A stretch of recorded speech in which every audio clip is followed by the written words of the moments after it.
안녕하세요. 웨스트민스터 소율임답서입니다. 오늘은 소율임답 강의 제10문 상편을 읽어드리겠습니다. 문. 하느님이 사람을 어떻게 지으셨습니까? 답.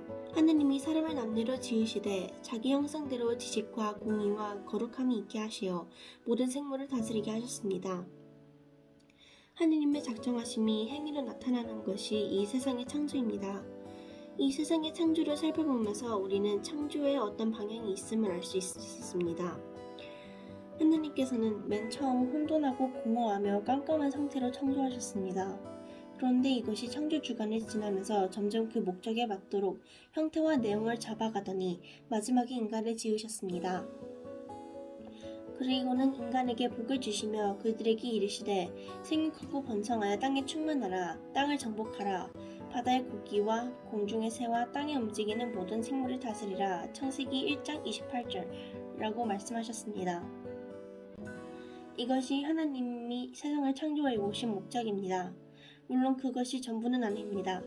다시 인간의 창조 목적이 있고 그것은 하나님의 영광을 위한 것입니다. 1. 사람을 창조하심.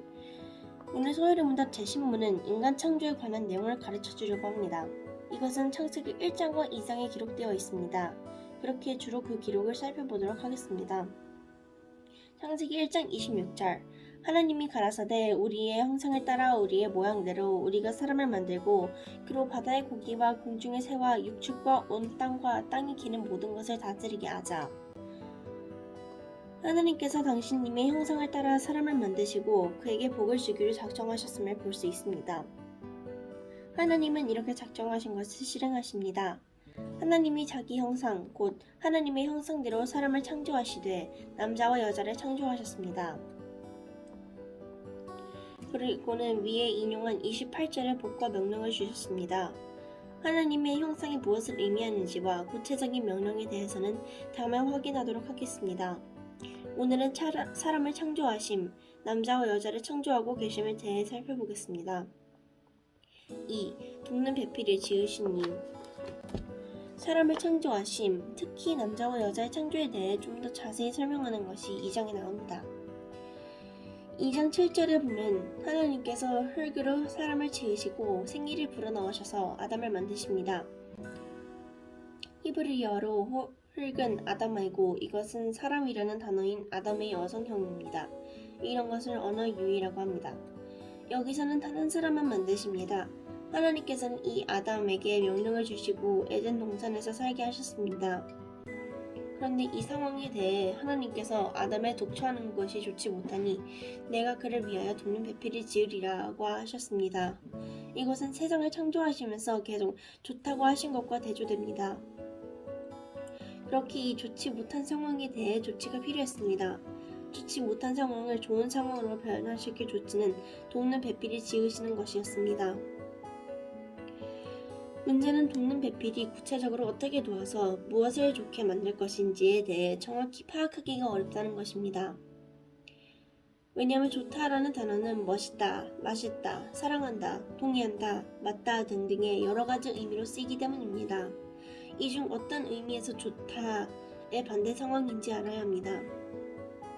그래야 그 좋지 못한 상황을 좋게 만들기 지어지는 돕는 배필이 어떤 역할을 하는 자인지를 알 수 있습니다. 창세기 1장에서 2장에서 좋다라는 말이 여러 번 나왔고 그 의미는 의도나 목적에 적합하다는 것이었습니다. 그러므로 여기에 아담이 독처함이 좋지 못하다는 말은 하나님께서 아담을 만드신 의도와 목적을 그 명령하신 바를 다 이루지 못할 만한 상황이라는 말씀인 것입니다. 그래서 돕는 배필이 필요하고 여자가 지음을 받았습니다. 3. 아담을 내신 본의를 살펴봄. 아담을 내신 의도와 목적. 아담이 받은 명령이 무엇입니까? 생육하고 번성하여 땅에 충만하라. 땅을 정복하라. 그렇게 해서 모든 생물을 다스리라 를 생각하면 이것은 1장 28절에 주신 복과 명령을 생각하는 것입니다. 그러나 여기서 주의해야 합니다. 이 명령은 1장 27절에서 남자와 여자가 모든 창조바 다음에 주어지고 있음을 간과해서는 안 됩니다. 아담을 내신 의도와 목적을 알기 위해서는 사람이 창조되기 전에 왜 사람을 창조하라고 하셨는지를 봐야 합니다. 그렇게 오히려 1장 28절보다는 26절을 봐야 합니다.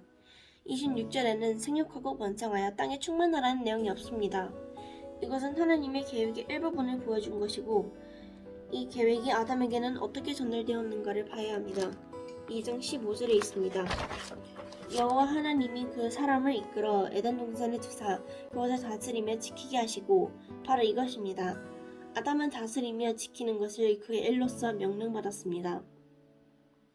그런데 지금 아담의 홀로 있음이 이 명령을 제대로 감당할 수 없게 만들고 있어서 좋지 못한 것입니다. 그래서 홀로 있음을 타파하기 위해서 여자가 돕는 배필로 지음을 받았습니다. 외로움이나 생육과 번성 등 이 1차적인 이유가 아니라는 말입니다. 이해를 위해서 1장과 2장을 시간적으로 파악하면 1장 26절은 하나님의 영원 전 작정하심의 일부분을 잘 설명하는 것이고 1장 27절 사람을 창조하시되는 2장 7절과 같은 시간이며 그 다음 27절 하반절 남자와 여자를 창조하시고는 2장 18절에서 23절과 같은 시간입니다. 그런 다음에야 비로소 1장 28절의 복과 명령이 주어지고 있는 것입니다. 창세기 1장의 시간 1번 1장 26절 우리의 형상을 따라 우리의 모양대로 우리가 사람을 만들고 그로 바다의 고기와 공중의 새와 육축과 온 땅과 땅에 기는 모든 것을 다스리게 하자 하시고 2번 1장 27절 상 하나님이 자기 형상 곧 하나님의 형상대로 사람을 창조하시되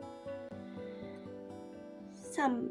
1장 27절 하 남자와 여자를 창조하시고 4. 1장 28절 복을 주시며 그들에게 이르시되 생육하고 번성하여 땅에 충만하라 땅을 정복하라 바다의 고기와 공중의 새와 땅에 움직이는 모든 생물을 다스리라 하시니라.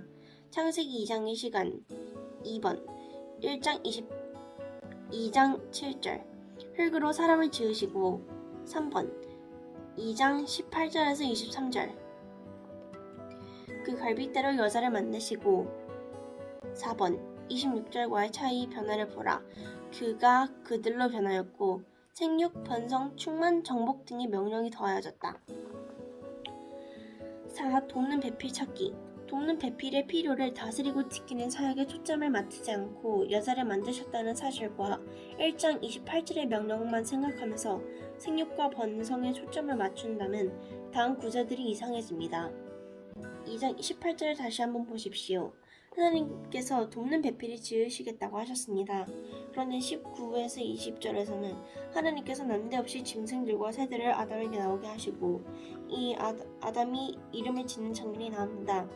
그리고는 21절부터 다시 돕는 배필을 지어주시는 장면이 나옵니다. 그래서 연관없는 이름 짓기 작업이 문맥과 관계없이 나온 듯한 느낌을 받습니다. 그러나 20절 사람이 모든 육축과 공중의 새와 들의 모든 짐승에게 이름을 주니라. 아담이 돕는 배필이 없으므로 해서 하반절의 원문을 직역하면 그러나 아담 자신을 위해서 그는 자기와 상응하는 돕는 자를 발견하지 못했다입니다. 하나님께서 짐승과 새들을 아담 앞에 불러내신 이유가 거기서 돕는 배필을 찾도록 하셨던 것임을 알 수 있습니다. 정리해보면 하나님께서는 아담 혼자 당신께서 명하신 일을 하기에 부족한 것을 보시고 이 일을 하는데 필요한 돕는 배필을 찾도록 하시기 위해 땅 위의 모든 동물들을 아담에게 나오게 하신 것입니다. 사람은 하나님의 형상을 따라 지음받은 존재이고 동물은 아닙니다. 그렇게 이것이 생육하고 번성하는 문제 때문에 동물과 맞선을 본다는 것은 전혀 있을 수 없습니다. 그러므로 돕는 배필은 생육과 번성, 외로움을 해결하기 위한 존재가 아니라 잘 다스리도록 하는 문제와 관련된 것입니다.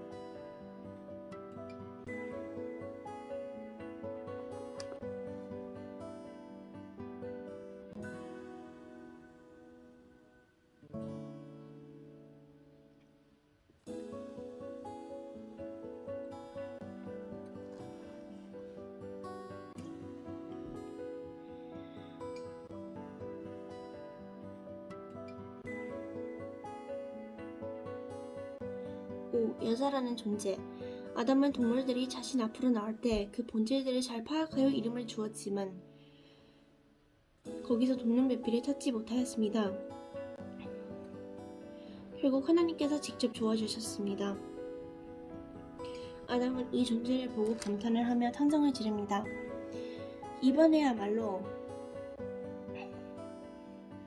무슨 말입니까? 지금까지는 아니었는데 이제는 제대로 찾았다는 뜻입니다. 23절의 직역을 보겠습니다. 이번에야말로 이는 내 뼈들 중에 뼈이며 내 살 중에 살이다. 이는 여자라 불리우리라. 왜냐하면 남자로부터 여자가 취해졌기 때문이다. 아담은 이 존재가 하나님의 형상을 따라 난 고도한 존재임을 한눈에 알아본 것입니다. 여자는 바로 그런 존재였습니다. 하나님께서 왜 이런 과정을 거쳐서 아담에게 돕는 배필을 주셨을까요? 아마도 사람이 얼마나 독특한 존재를 지음받았는지를 확인시키시며 또한 앞으로 지어질 존재 또한 얼마나 다른 피조물과 다른 고도한 존재인지를 인식하게 하시는 의도로 이렇게 하셨을 것입니다. 자신과 또 다른 존재인데 자신보다 높지도 않고 낮지도 않은 동등한 존재, 더 나아가 한 몸이자 한 존재를 이루게 되는 그런 존재를 인식할 수 있도록 하시는 하나님의 방편입니다. 6. 돕는 배필이란.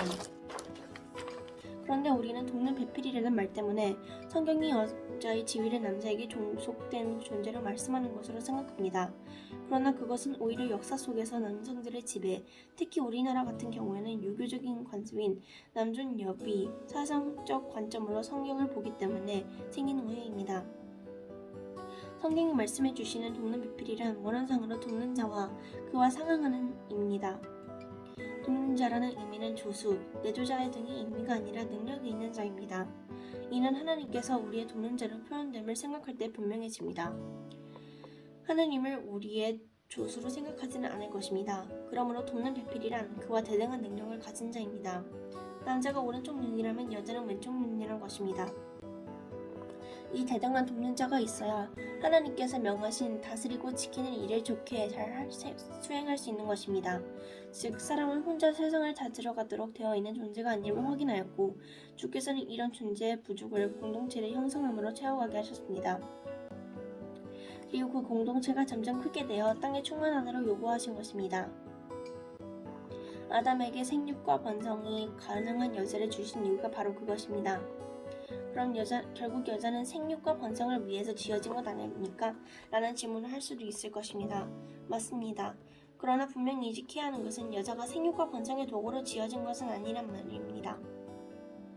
생육과 번성, 땅에 충만하라는 명령이 먼저 주어졌고 여자가 이것을 이루기 위해 애나는 도구로 지어진 것이 아닙니다. 오히려 여자가 지음받았기 때문에 생육과 번성의 복된 명령이 사람들에게 올 수 있었던 것입니다. 즉 여자 덕에 주어진 복이라는 것입니다.